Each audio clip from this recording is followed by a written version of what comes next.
Welcome everybody. Hi, I'm Amy Finnegan. Welcome to Finnegan's Fit and Fabulous.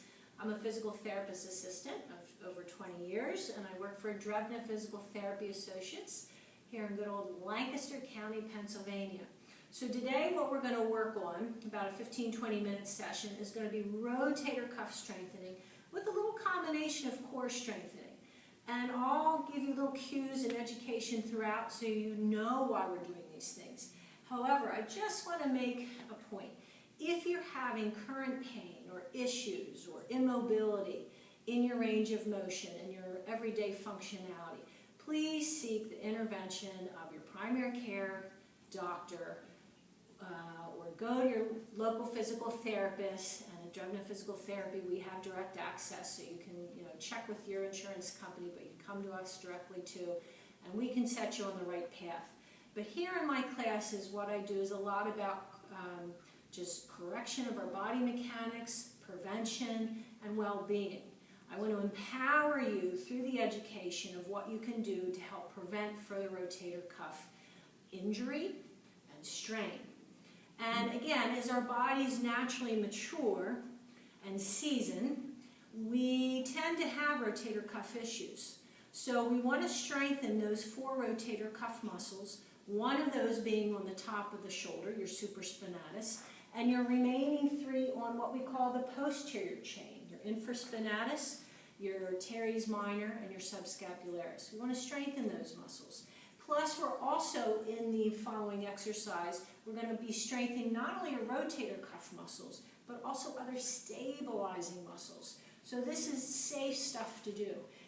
And because I'm a physical therapist assistant, I'm also going to be keeping in mind importance of posture.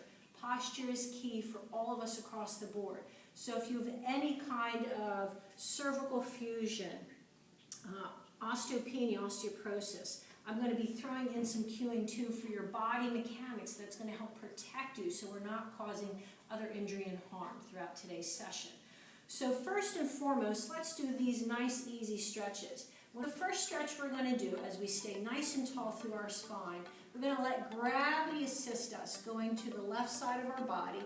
What we're stretching here is the upper trapezius. It's not a part of your rotator cuff muscle, but it is a part of your shoulder, cervical, thoracic area, and that's important. We tend to carry a lot of tension in those muscles.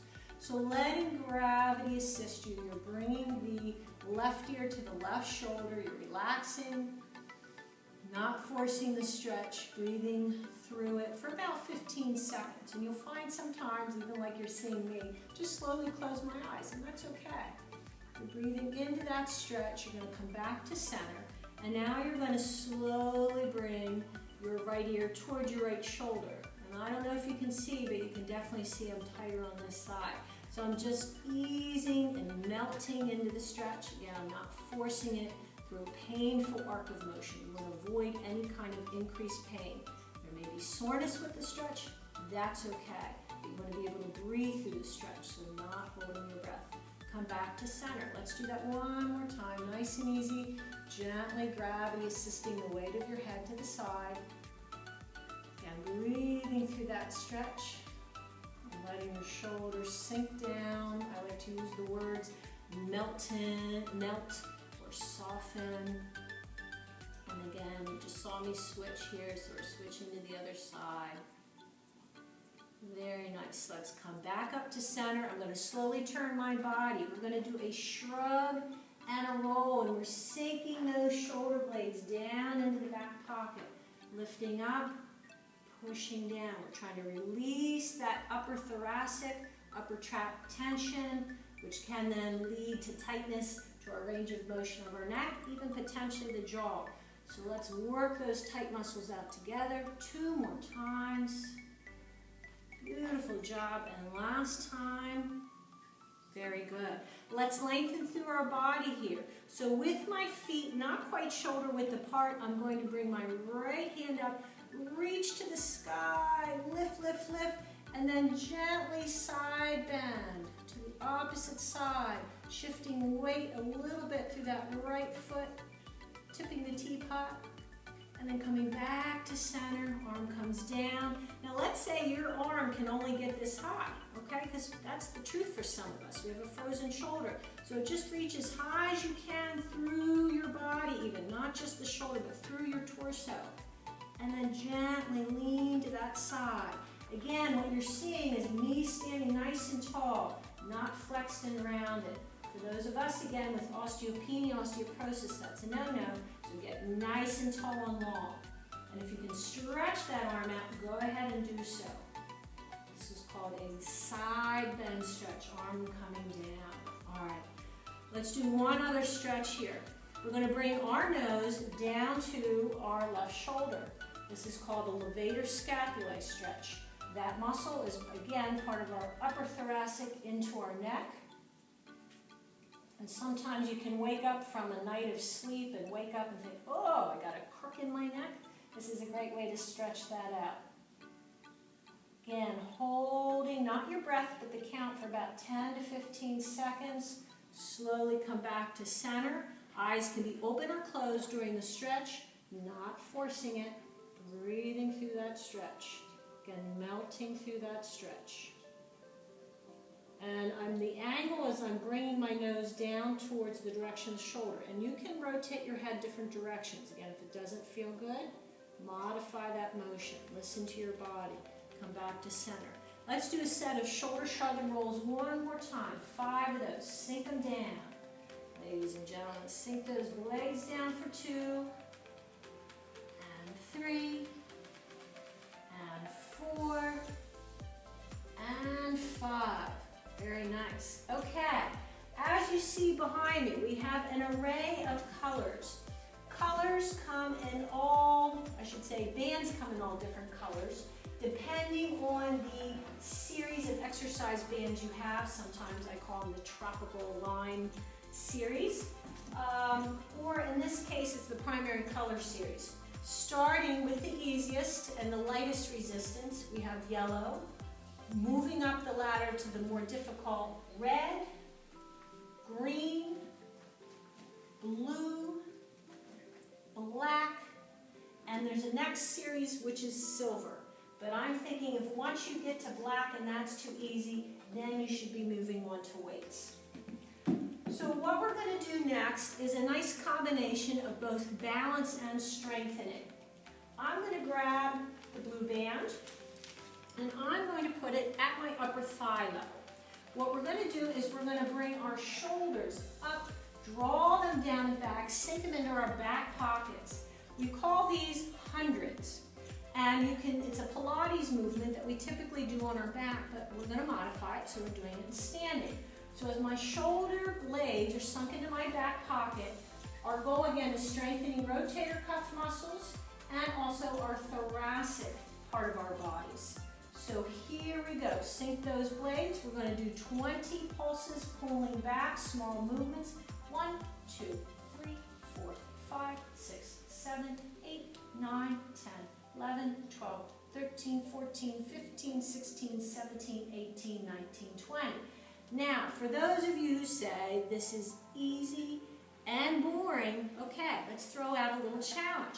You can stand on one leg like a stork, all right? So now with one less leg on the floor, you're working on balance. But again, keep in mind safety, safety first. Bring our shoulders up, draw them down and back, and pulse, pulse, pulse. Being on one leg now activates a little bit more of your core, which includes not only your abdominal muscles, your back muscles, it's also going to activate your lateral hips and glutes and your posterior hips and glutes. That's all a part of your core musculature. So let's do another 10, 9, 8, 7, 6, 5, 4, 3, 2, 1. We got to make it even on both sides, so let's switch sides. Knee can be straight or a little bent. If it's bent, put weight back through your heel. Again, reposition, shoulders up, draw them down and back. Here we go. Sink those blades. 1, 2, 3, 4, 5, 6, 7, 8, 9, 10, 11, 12, 13, 14, 15. And you can see me wobbling there a little bit. A lot harder on one foot than two. So that'll add a little spice to your life. All right, let's take that band. Now here I have the convenience of a ballet bar. I don't know about you, but I don't have a ballet bar at home. If you do, you're lucky. So you can attach it to the bar. Otherwise, what I do is I get my band, I put a little knot into the center part of the band. All right, that's going to be your anchor.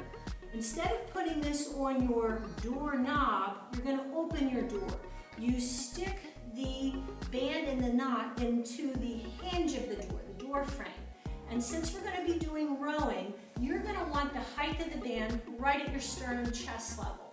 Now, obviously, we're all a little different heights. So someone smaller than I, or shorter than I, is going to have it a little lower. Someone taller, they're going to raise it up. But that's the beauty. Once you put this knot anchored in through the door, you close the door, it's not going anywhere.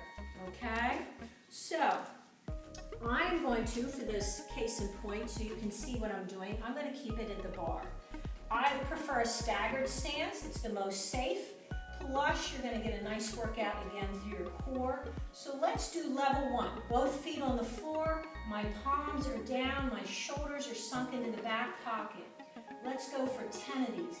Pulling back with a little pause and a slow release. Inhale, exhale. For 3, and release. 4, release. The band that I choose, I want to feel like I'm being challenged, but I'm not straining my muscles. So if it's too easy, go up in color. If it's too hard, go down in color.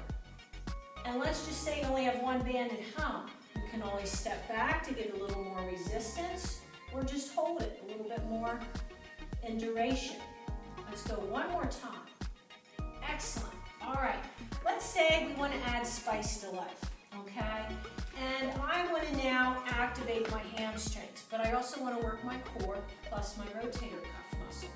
Here we go. We're going to do that same motion with rowing, but now we're going to take a little coordination. So as I row back, hamstring curl, up and down, release the row.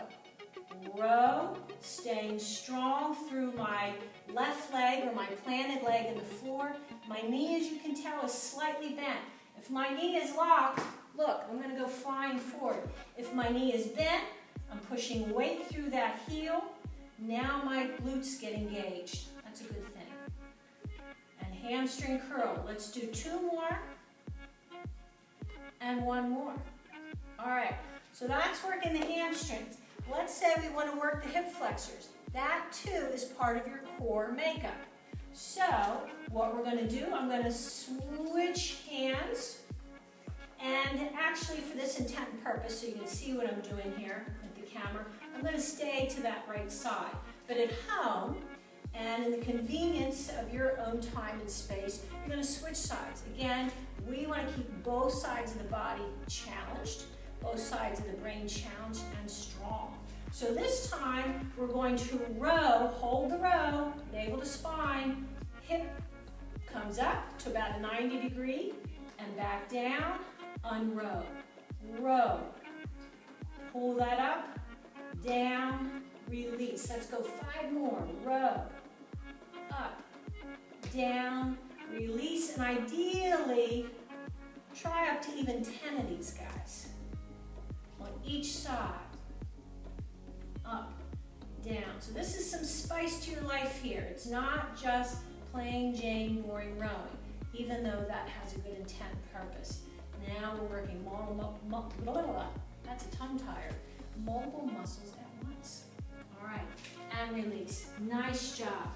Let's go ahead and take a moment to stretch. I'm going to take my left hand. My knees are slightly bent. I'm going to take my left hand to my right elbow, gently pulling across my body. This is a nice stretch for your tricep into your posterior deltoid. You'll even feel it a little bit into your lats. So you're just gently pulling across. Make sure that you have no pinching pain in the front part of your shoulder. If you modify that stretch and lower your arm, you're still getting a pinching pain, stop. Do not do. Switching hands, right hand to left elbow, gently pulling across. Excellent job. All right, gang. You have your kitchen counter at home. You start at your kitchen counter. If kitchen counter is too easy for a push-up, we'll go from there. Hands, shoulder width apart, elbows. You're going to keep them glued to your side, your rib cage, pushing up and down. Obviously, we're stretching and strengthening, right, the arms and the chest, but we're also strengthening that posterior chain, where the 3 other rotator cuff muscles are. Again, if that's a little boring, go into one leg. Keeping those elbows in. As I'm coming forward, my heel may leave the floor. That's okay. Switch sides. Let's go for 3 more. Nice and slow in, punch it out. Nice and slow in, punch it out. One more time, slow in, punch it out. If the kitchen counter is too easy, you can then also go to a coffee table or go to a chair that you would have up against a wall. So let's go ahead and do another band exercise. This is going to be more for your triceps, lats, lower part of your scapula, shoulder blade area. So my stance again is staggered for safety and balance. My knees are slightly bent. The key here is keeping elbows straight. I'm going to pull my hands to the floor and my shoulder blades to the back pocket. Inhale and exhale. Let's do 10 of these together. Here's 3. Slow return. And 4. And 5. Excellent. 6. And 7. It's never too late to be strong and toned. 9. One more. And 10. Beautiful job. All right. What we're going to do next is a little external rotation. That's an important one for the rotator cuff muscle. So on this particular one, you could tie to a doorknob, or again, put that knot into the hinge of your door. I definitely, when I have you do this, I want you to get a small towel, place it underneath your axilla or your armpit area, and what that's doing is it's stabilizing your shoulder, and it's going to activate this top rotator cuff muscle, your supraspinatus. Without that roll, the shoulder's dropping down and this becomes less active. So why bother doing the exercise, right? You want to make it worth your while. So go ahead, give it the support it needs. Knees are slightly bent. I'm going to start with a little tension to that band, hand to stomach. I'm going to come out, if I can, in a pain-free way, right to that half position. With a little pause. Hold and in. Hold and in. All right, and you're going to do 10 of these guys with a little squeeze. What's going on mechanically when I pull out? I'm pulling that shoulder blade in. That's what's doing the work. My shoulder blade, folks, not my wrist, not my forearm, not my bicep, my shoulder blade. So I squeeze my blade in towards my spine one more time. And I'm going to do that to both sides. Excellent. Then we're also going to do the coming in. So I'm going to switch sides. I start at that kind of 90-degree angle. Elbow bent, handshake position, nice to meet you. I come in towards the abdomen, hold, slowly return. So to get the big bang here for your movement, it's not about going fast. We're not working on explosive movements. We're working on strength and stabilizing the muscles, the tendons and ligaments that support that joint of your shoulder. Very nice. Let's go for 4 more, gang. In and out. 3 more. In and out. 2 more. In, out last time. In and out. Very good. Let's shake it out. So these exercises that we worked on today are going to work on both sides of your body. So when we did the rowing and the pull downs with the band, we used both arms together.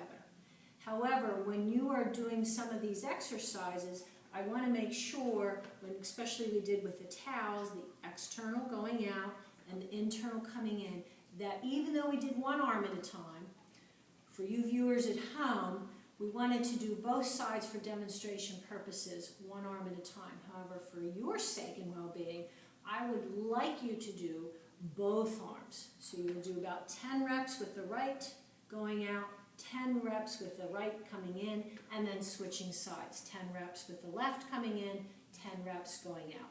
And again, using a small towel to place under the arm for better stabilization of your shoulder joint and to activate the rotator cuff muscle. Again, we want to keep balanced, and oftentimes when injury happens, it's because of the muscle imbalances, the lack of strength. So you want to definitely work both sides. Thank you so much for coming to today's class, Finnegan's Fit and Fabulous. Take care. Hope to see you soon.